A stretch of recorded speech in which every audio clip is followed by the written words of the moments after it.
അപ്പൊ എല്ലാവർക്കും ഇന്നത്തെ ഒരു എപ്പിസോഡിൽ സ്വാഗതം. അപ്പൊ ഇന്ന് ഞാൻ നിൽക്കുന്നത് നമ്മുടെ വിഴിഞ്ഞം സീ പോർട്ടിലാണ്. അപ്പൊ ഇന്നത്തെ വിശേഷം എന്ന് വെച്ചാൽ ഇവിടെ ഒരു വലിയൊരു ഷിപ്പ് വന്നിട്ടുണ്ട്, കണ്ടെയ്നർ ഷിപ്പ് ഇവിടെ വന്നിട്ടുണ്ട്. സാൻ ഫ്രാഡോ എന്നാണ് പേര്. ഇത് നമ്മളെ കൊളംബോ ചൈനയിൽ നിന്നാണ് ഇത് വന്നിട്ടുള്ളത്. ഇപ്പൊ നമുക്ക് ആ ഒരു വിഷയം കണ്ടാൽ നമുക്ക് അറിയാൻ പറ്റും.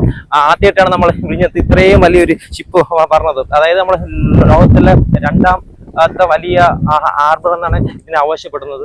അപ്പം ഇവിടെ ഒരു 2 ദിവസം ഇവിടെ ഉണ്ടാവും. ഇവിടുത്തെ ബാക്കിയുള്ള കണ്ടെയ്നർ ഇറക്കിയതിനു ശേഷം ഇത് നേരെ കൊളംബോയിലേക്ക് പോകുന്നതാണ്. അപ്പോൾ ബാക്കിയുള്ള വിശേഷങ്ങൾ നമുക്ക് നേരിട്ട് കണ്ടത്. Hello, welcome to my YouTube channel. അപ്പോൾ നമ്മുടെ യൂട്യൂബ് ഫാമിലി ഇതുവരെ മെമ്പർ ആയില്ലെങ്കിൽ സബ്സ്ക്രൈബ് ചെയ്ത് മെമ്പർ ആവാൻ മറക്കല്ലേ. അപ്പം ഒത്തിരി പേര് ഈ ഒരു വിഷയിൽ കാണാൻ വേണ്ടി ഇവിടെ വന്നിട്ടുണ്ട്. പല സ്ഥലത്ത് നിന്ന് ഈ കപ്പൽ വന്നത് അറിഞ്ഞ് ഒത്തിരി പേര് പല ഭാഗത്തും കാണാൻ വന്നിട്ടുണ്ട്. അപ്പൊ നമുക്ക് ബാക്കിയുള്ള ചോദിക്കാം, അവർക്ക് ഇവിടെ നിന്ന് കാണുമ്പോൾ ആ ഒരു അനുഭവം എന്താണെന്ന് ചോദിക്കാം. അതൊരു കപ്പലാണ് ഏട്ടാ. അപ്പം ഇപ്പം ഇവിടെ നിന്ന് ദൂരെ ആ കപ്പൽ കാണുമ്പോൾ എന്താണ് തോന്നുന്നത്? നമ്മുടെ കേരളത്തില് നമ്മളിങ്ങനെ വിഴിഞ്ഞത്ത് തന്നെ ഈ നമ്മുടെ ഈ വിഴിഞ്ഞം തുറമുഖത്ത് ഇങ്ങനെ ഒരു സ്വപ്ന പദ്ധതി വരുമെന്ന് തന്നെ നമുക്ക് പറയാൻ പറ്റില്ല. നമ്മളൊക്കെ ചരിത്ര മുഹൂർത്തമാണ് നമ്മളിവിടെ നിൽക്കുന്നത് തന്നെയാണ്. എന്റെ കുഞ്ഞുനാൾ മുതലേ കേൾക്കാൻ തുടങ്ങിയാണ് ഇന്ന് വരുന്ന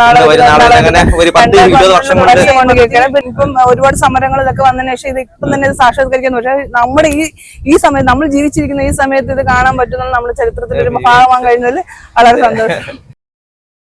അതെ, അപ്പം ഈ കാണുന്ന എല്ലാവരും ഇത് കാണാൻ വേണ്ടി പല ഭാഗത്ത് വന്നവരാണ്. കപ്പൽ കാണാൻ വേണ്ടി ഇവിടുത്തെ കുറെ സമീപവാസികൾ വന്നിട്ടുണ്ട്. അപ്പൊ നമുക്ക് അവിടെ ചോദിക്കാം എങ്ങനെയാണ്.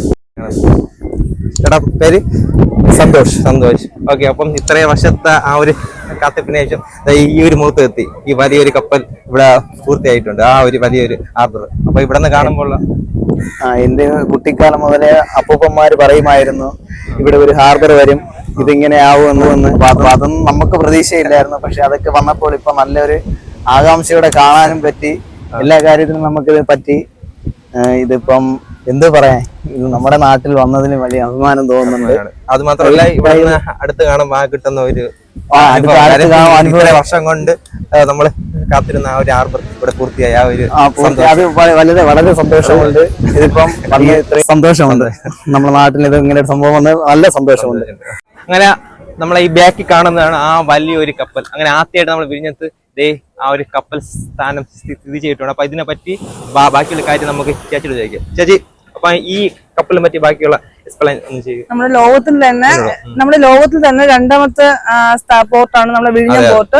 അപ്പം ഈ ഒരു ചരിത്ര മുഹൂർത്തത്തിൽ നമ്മൾ സാക്ഷിയാവേണ്ട. കാരണം വർഷങ്ങൾ കൊണ്ടിട്ട് ഇത് വരുമെന്നും വരില്ലെന്നും വരുമെന്നത് അനേക സമരങ്ങൾ ഇത് വരാതിരിക്കാൻ വേണ്ടിയിട്ട് 2012 തന്നെ ഇത് ഒപ്പുവെച്ചെങ്കിൽ തന്നെ ഇത് പക്ഷെ ഇത്രയും വർഷങ്ങൾക്ക് ശേഷം ഇത് കാണാൻ പറ്റും. ഇത്ര അടുത്ത് നിന്ന് തന്നെ നമ്മുടെ തുറമുഖങ്ങൾ ഇത്രയും അടുത്ത് നിന്ന് ചരക്കുകൾ ഇറക്കുന്നതും കയറ്റുന്നതും കാണാൻ പറ്റുന്നത് ഇത്രയും ഡെസ്റ്റിനേഷൻ നമുക്ക് ഇവിടെ മാത്രമാണ്, വിഴിഞ്ഞത്ത് മാത്രമാണ്. അതുകൂടാതെ തന്നെ ഇത്രയും ചെയ്തിരുന്ന പുലിമുട്ടുകൾ, ഈ പുലിമുട്ടുകളിലെ ഈ മദർബെഡ് ഒരുക്കുന്നത്, അതായത് നമുക്കിത് വരുമ്പോഴത്തേക്ക് കപ്പലിന് വന്ന് കയറാനുള്ള മദർബെഡാണ്. ഇത് എല്ലാ സ്ഥലങ്ങളും കൃത്രിമമായിട്ട് ഇത്ര ഏരിയയിൽ ഇത്ര അടി ഇത്ര നീളത്തിൽ അതിന് വേണ്ടിയിട്ട് പണി ചെയ്യുകയാണ്. പക്ഷെ അതിന്റെ ആവശ്യമില്ല. ഇനി വന്നിട്ടുണ്ടെങ്കിൽ 300 അടിയാണ്, ഏകദേശം 300 അടികളാണ്. ഇനിയിപ്പോ ഇത് 400, 450 എത്ര അടി വന്നാലും അതിന് താങ്ങാനുള്ള ശേഷി നമ്മുടെ ഈ വിഴിഞ്ഞം ഹാർബറിനുള്ളത് തന്നെ. അത് കേൾക്കുമ്പോൾ തന്നെ നമുക്കത് ഞാനിവിടുത്തെ നാട്ടുകാരാണ്. എനിക്ക് ഇവിടുന്ന് ഒരു 10-15 കിലോമീറ്റർ ആണ് നെയ്യാറ്റിൻകരയ്ക്ക് അടുത്താണ് എന്റെ വീട്.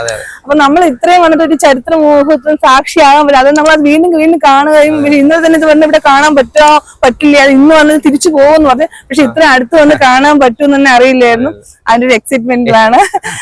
ആകാംക്ഷയാണ്. അത് എന്നെ പോലെ കാണാൻ പറ്റാതെ വീട്ടിലിരിക്കുന്നവർ ഇവിടെ എത്താൻ പറ്റാത്ത പല സ്ഥലങ്ങളുള്ളവരുണ്ട്. എല്ലാവർക്കും ഇവിടെ വരാൻ പറ്റട്ടെ, എത്താൻ പറ്റട്ടെ ഞാനും ഇവിടുന്ന് പറയാണ്. അതായത് അതുപോലെ ഇതിപ്പം ഈ ഷിപ്പ് ഇന്നും ചിലപ്പോൾ നാളെയും കൂടി ഇന്ന് വൈകുന്നേരം തിരിച്ചു പോകേണ്ടതാണ്. ഇത് ചൈനയിൽ നിന്ന് കൊളംബോ വന്നിട്ട് കൊളംബോയിൽ നിന്നാണ് ഈ കപ്പൽ ഇവിടെ വന്നത്. അല്ലാന്നുണ്ടെങ്കിൽ കൊളംബോയിൽ ഇറക്കുമ്പോൾ ഈ ചരക്കൊക്കെ നമുക്ക് അവിടെ നിന്നാണ് സാധനങ്ങൾ ഇവിടെ എത്തിക്കൊണ്ടെന്ന് വെച്ചാൽ വലിയ എത്രയോ ലക്ഷക്കണക്കിനുള്ള ഇതിന് ചരക്ക് മാർഗം കൊണ്ടുവന്നത്. പക്ഷെ ഇതിനിപ്പം ഇവിടെ വന്നിട്ട് ഇവിടെ നിന്നാണ് ഇനി ഏകദേശം ഈ കൊച്ചിയിലോട്ടൊക്കെ പോകാൻ ചെറിയ ചെറിയ ഷിപ്പുകൾ വഴി കൊണ്ടുപോകും. നമുക്ക് റോഡ് മാർഗം ഇതുവരെ നമുക്ക് ഇത്രയും വികസനങ്ങൾ വന്നാൽ ഇനി ഒരുപാട് വികസനങ്ങൾ വരാറുണ്ട്. അപ്പൊ റോഡ് മാർഗം വന്നാൽ മാത്രമേ നമ്മുടെ ഈ ചരക്കുകൾ നമ്മുടെ ട്രക്കുകൾ വഴി റോഡ് വഴി പോകണം. അപ്പൊ അതിനുള്ള ഒരു പണി ഇവിടെ നടന്നുകൊണ്ട് അങ്ങനെ ഇനിയും ഇവിടെ ഈ കാണുന്ന കപ്പൽ മാത്രമല്ല, ഇനിയും ഒട്ടനവധി കപ്പൽ വരാറുണ്ട്. അപ്പൊ ബാക്കി എല്ലാം ന്യൂസും നമ്മൾ ഈ ചാനലിലൂടെ കാണാം. അപ്പൊ ഇത് എല്ലാവർക്കും ഇഷ്ടപ്പെട്ടെങ്കിൽ ലൈക്ക്, സബ്സ്ക്രൈബ്, ബെൽ ബട്ടൺ.